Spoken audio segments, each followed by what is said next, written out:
in the same column? No, all we're doing right now is worrying about the quality.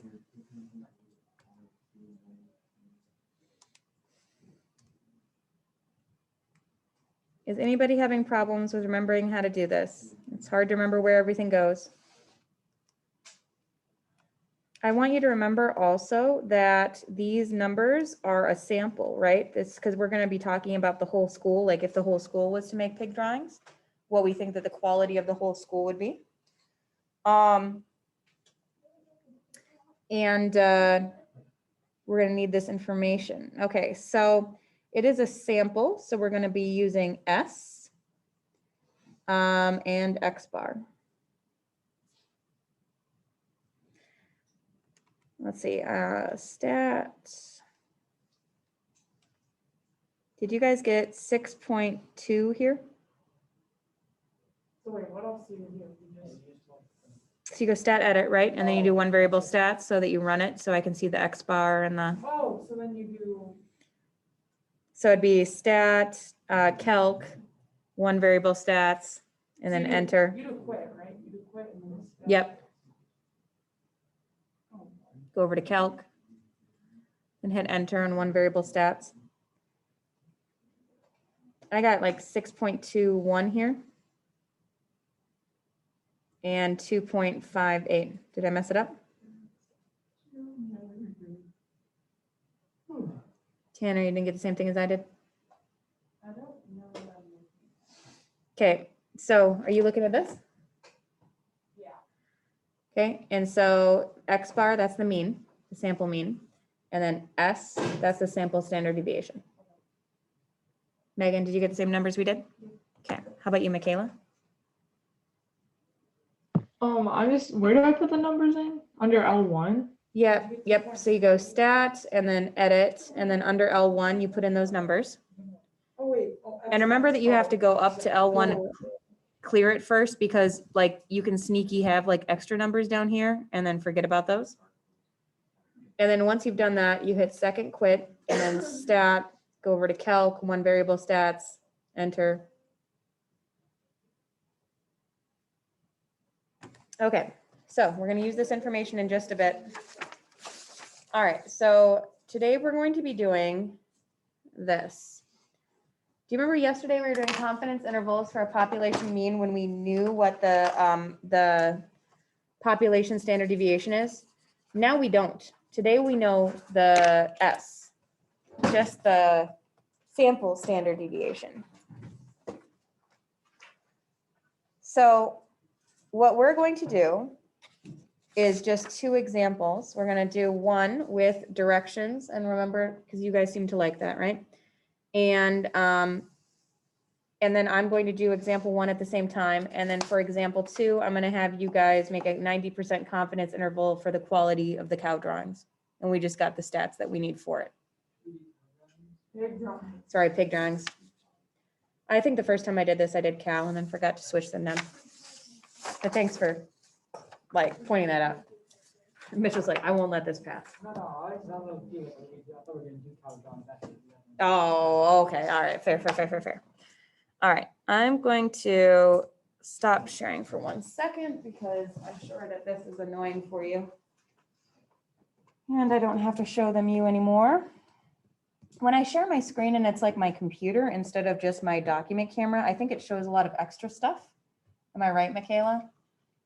Like you get to see like my, Chrome and all that stuff on the bottom. And I always think that it degrades the quality of what you're looking at if I just were to use my document camera.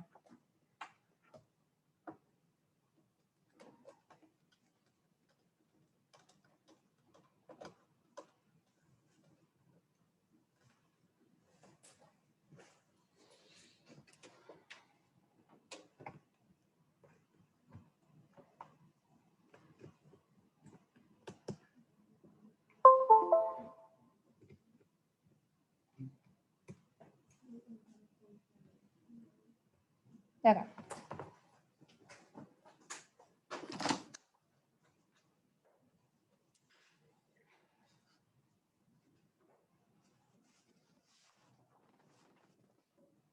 Okay. And then here, There you go. Okay. So the first thing that we're going to do on the T-chart is verify. Right. Verify that the population standard deviation is not known. And that it is normal or n is greater than or equal to 30. This is in the problem. Next is to find your sample statistics, which is n, x bar, and s. I'm going to write over here that you might have to use like one variable stats in your calculator to do that. That's only if you have a list.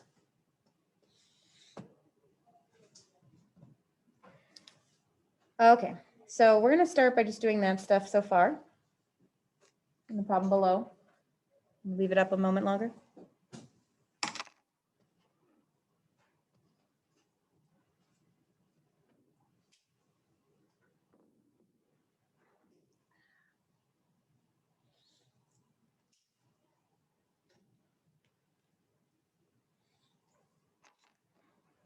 Okay, you randomly select 16 coffee shops and measure, I'm going to write just as we go, n is 16.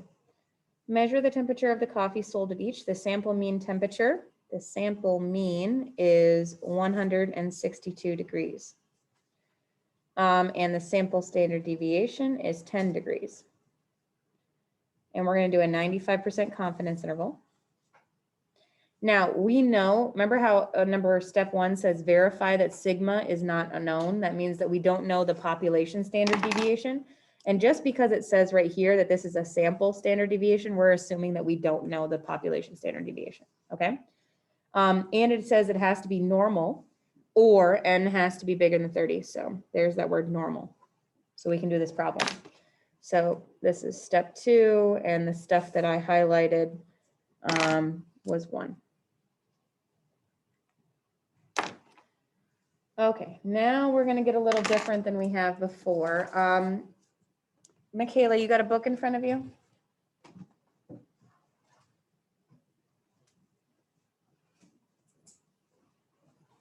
You're going to want to turn, Michaela, to page A18. I made everybody else a physical copy, but this is in the back of your book right next to that Z chart. So a T chart is a little different from a Z chart. And that's for when you don't know the population standard deviation. So the next thing we have to do on step 3 is you're going to identify the degrees of freedom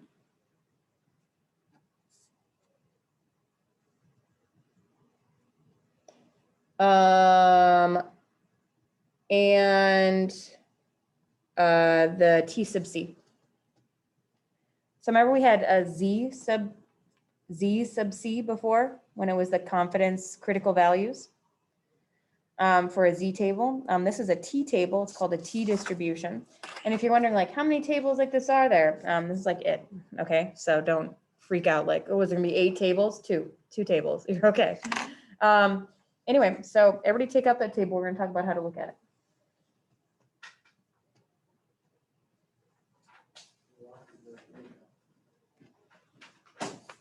Okay, so identify the degrees of freedom. I'm going to write down right here that the degree of freedom is the formula n minus 1. That is it. You just take your sample size and you subtract 1.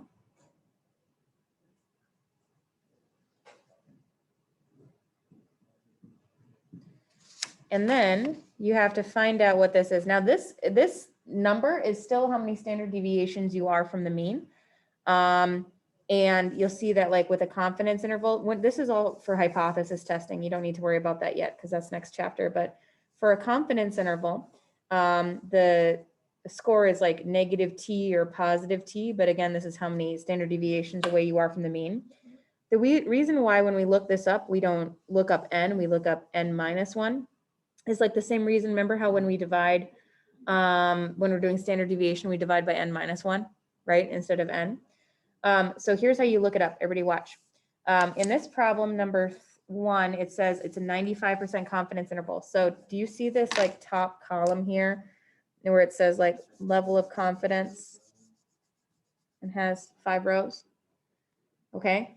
I'm telling you right now, they're never going to ask you for something that isn't on this chart. So they'll never say you're 92% confident because it's not on this chart. Okay. Because there's no way for you to figure that out. So 95% confident, and then you go down to the degree of freedom. And our degree of freedom is what for this problem? Yep. So n minus 1, 16 minus 1 is 15, right? That's the degree of freedom.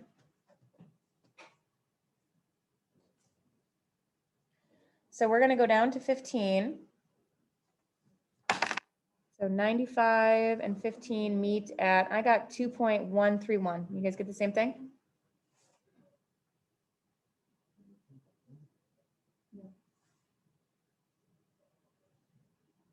Yeah. Okay. So I'm going to write down T sub C is 2.131.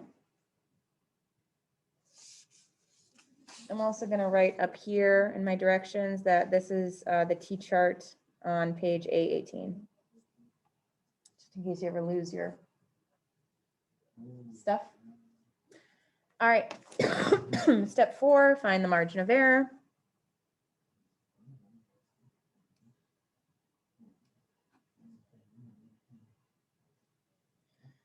Formula is almost exactly the same as last time. Remember last time it was Z sub C times sigma divided by the square root of n. Now it's just T sub C times S divided by the square root of n.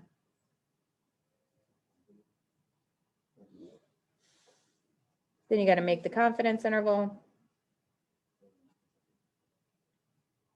Make that TIE fighter.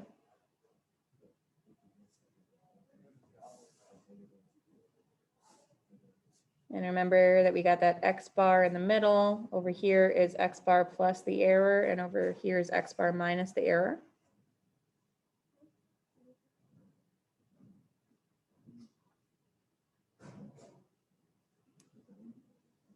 And finally, you've got to state your conclusion in context. And I am very aware that this book does not require you to do that, but I'm requiring you to do that because they're going to want that on every AP, and you might as well get used to it. This is one sentence. All you need is one sentence.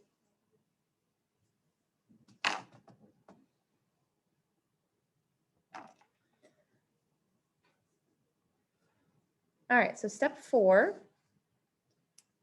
Am I going too fast right now, guys?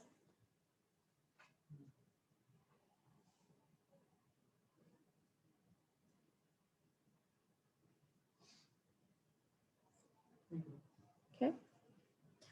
So I'm just going to follow this formula up here, T sub C, which we found out is 2.131 times S, which is 10 divided by X, or the square root of 16.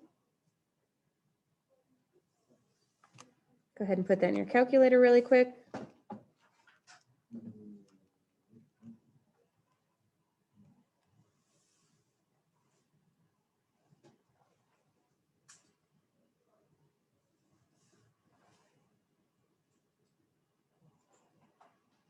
You guys get 5.33? Step 5, make ourselves a confidence interval. Right in the middle should be that mean, which was on 162 degrees. And on this side, we're going to add 5.33 degrees. And on this side, we're going to subtract.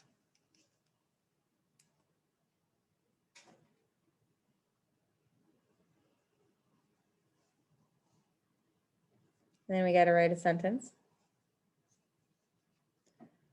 So, I am 95% confident. The mean temp for all coffees is between 156.67 degrees and 167.33 degrees.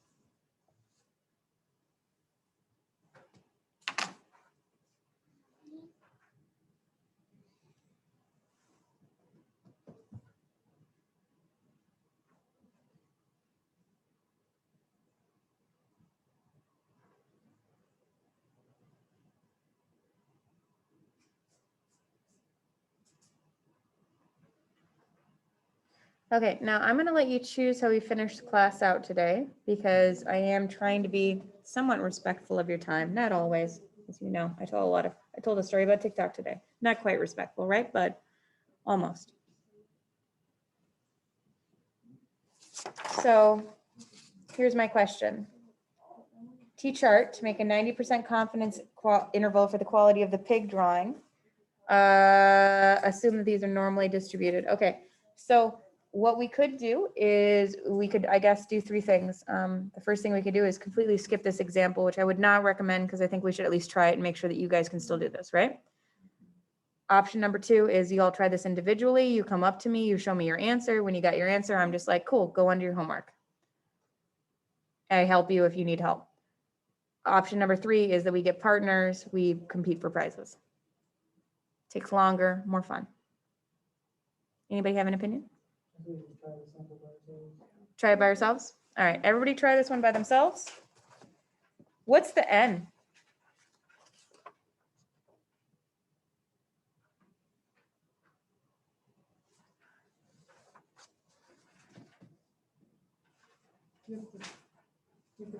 Is it like all the numbers and you have to count them up? Yep, just how many you have. So polarity and quality are going together? No, we're only doing the quality one. We're not doing the hilarity one.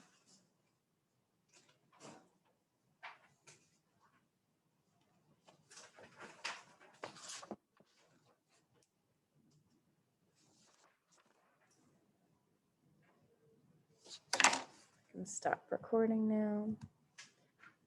Hey, David, when you're watching this later, just ask me for the answer because I'm not going to record us all working on it.